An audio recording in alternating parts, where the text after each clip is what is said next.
Hi ಎಲ್ರಿಗೂ ನಮಸ್ಕಾರ. ಎಲ್ಲರಿಗೂ ನನ್ನ ಚಾನಲ್ಗೆ ಸ್ವಾಗತ. ಖಾರದ ಕಡುಬು ಯಾವ ರೀತಿ ಮಾಡೋದು ಅಂತ ಹೇಳ್ಬಿಟ್ಟು ನಾನು ಈ ವಿಡಿಯೋ ಮೂಲಕ ತಿಳಿಸ್ತಾ ಇದ್ದೀನಿ ಫ್ರೆಂಡ್ಸ್. ನಾನಿಲ್ಲಿ 1.5 ಕಪ್ ಅಷ್ಟು ಕಡಲೆಬೇಳೆಯನ್ನು ತಗೊಳ್ತಾ ಇದ್ದೀನಿ. ಇದನ್ನು ಚೆನ್ನಾಗಿ ತೊಳೆದ್ಬಿಟ್ಟು 4 ಗಂಟೆ ನೆನೆಸಿಡ್ತಾ ಇದ್ದೀನಿ. ಹಾಗೆ ಇಲ್ಲಿ ಮಸಾಲೆ ಪುಡಿಯಾಗಿ ಧನಿಯಾ ಪೌಡರ್, ಸ್ವಲ್ಪ ಚಕ್ಕೆ ಲವಂಗ, ಸ್ವಲ್ಪ ಜೀರಿಗೆ ಪೌಡರ್ ತೊಗೊಂಡಿದ್ದೀನಿ. ಹಾಗೆ ನೆನೆಸಿಟ್ಟಿರೋಂತಹ ಕಡಲೆಬೇಳೆಯನ್ನು ತೊಗೊಂಡಿದ್ದೀನಿ. ಚೆನ್ನಾಗಿ ತೊಳೆದಿರಬೇಕು ನೋಡಿ, ಚೆನ್ನಾಗಿ ಹಾಗೆ ನೆನೆದು ಕೂಡ ಇರಬೇಕು. ಇಲ್ಲಿ ಸ್ವಲ್ಪ ಕೊತ್ತಂಬರಿ, ಪುದೀನ, ಸಬ್ಬಸಿಗೆ ಸೊಪ್ಪು, ಕೊಬ್ಬರಿ, ಒಂದು ಸಣ್ಣ ಬೌಲು ಈರುಳ್ಳಿ, ಹಸಿಮೆಣಸಿನ್ಕಾಯಿ, ಶುಂಠಿ ಮತ್ತೆ ಬೆಳ್ಳುಳ್ಳಿ ತಗೊಂಡಿದ್ದೀನಿ. ಶುಂಠಿ, ಬೆಳ್ಳುಳ್ಳಿ, ಹಸಿಮೆಣಸಿನ್ಕಾಯಿ, ಕಡಲೆಬೇಳೆಯನ್ನು ಹಾಕ್ಬಿಟ್ಟು ನಾನಿಲ್ಲಿ ನುಣ್ಣಗೆ ಪೇಸ್ಟ್ ಮಾಡ್ಕೊಂಡಿದ್ದೀನಿ. ಇದಕ್ಕೆ ಮಸಾಲೆ ಪುಡಿ ಎಲ್ಲ ಸೇರಿಸ್ಬಿಟ್ಟು ಸೊಪ್ಪುಗಳನ್ನೆಲ್ಲ ಸೇರಿಸಿ ಚೆನ್ನಾಗಿ ನಾವಿದನ್ನ ಕಿವುಚಿ ಉಪ್ಪು ಹಾಕ್ಬಿಟ್ಟು ಕಲಿಸ್ಬೇಕಾಗುತ್ತೆ.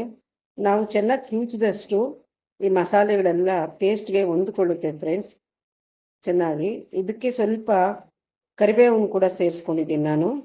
ಇದನ್ನ ನಾವು ಎಷ್ಟು ದೊಡ್ಡದು ನಾವು ಕಡುಬು ಮಾಡ್ತೀವೋ ಅದಕ್ಕೆ ತಕ್ಕನಾಗೆ ನಾವು ಇದನ್ನೆಲ್ಲ ಉಂಡೆ ಮಾಡಿಬಿಟ್ಟು ಒಂದು ಪ್ಲೇಟ್ನಲ್ಲಿ ಪಕ್ಕಕ್ಕೆ ತೆಗೆದಿಟ್ಕೊಳ್ತಾ ಇದ್ದೀನಿ. ಹಾಗೆ ಉಂಡೆ ಎಲ್ಲ ಮಾಡಿದಾದ್ಮೇಲೆ ಅಕ್ಕಿ ಹಿಟ್ಟನ್ನು ತಗೊಂಡು ರೌಂಡ್ ಮಾಡಿಕೊಂಡು ಚೆನ್ನಾಗಿ ನಾದ್ಕೊಳ್ತಾ ಇದ್ದೀನಿ.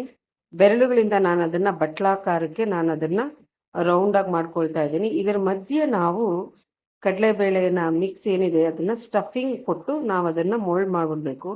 ಮೋಲ್ಡ್ ಮಾಡುವಾಗ ಆ ಕೊನೆ ಮತ್ತೆ ಈ ಕೊನೆನ ನಾವು ಓಪನ್ ಆಗಿಡ್ಬೇಕು. ಯಾಕೆಂದ್ರೆ ನಾವು ಇದನ್ನ ಹಬೆನಲ್ಲಿ ಬೇಯಿಸ್ತೀವಲ್ವಾ, ಹಬೆನಲ್ಲಿ ಬೇಯಿಸೋದ್ರಿಂದ ಅದು ಬೇಯೋದಕ್ಕೆ ಕಾಲಾವಕಾಶ ಬೇಕಲ್ಲ, ಅದಕ್ಕೆ ಆ ಕೊನೆ ಮತ್ತೆ ಈ ಕೊನೆನ ನಾವು ಓಪನ್ ಮಾಡಿ ಹಾಗೆ ಇಡ್ತಾ ಇದ್ದೀನಿ. ಎಲ್ಲ ಈ ರೀತಿಯಾಗಿ ನೀವು ಮಾಡಿಕೊಂಡು ಇಡ್ಲಿ ಪಾತ್ರೆಯ ಒಂದು ಪ್ಲೇಟ್ನ ತಗೊಂಡು ಅದಕ್ಕೆ ತುಪ್ಪದಿಂದ ಅದಕ್ಕೆ ಗ್ರೀಸ್ ಮಾಡಿ ಹಬೆನಲ್ಲಿ ಒಂದು ಏನಿಲ್ಲ ಅಂದ್ರೂ ಒಂದು 10 ರಿಂದ 11 ನಿಮಿಷದವರೆಗೂ ನೀವು ಅದನ್ನ ಬೇಯಿಸ್ಬೇಕಾಗುತ್ತೆ.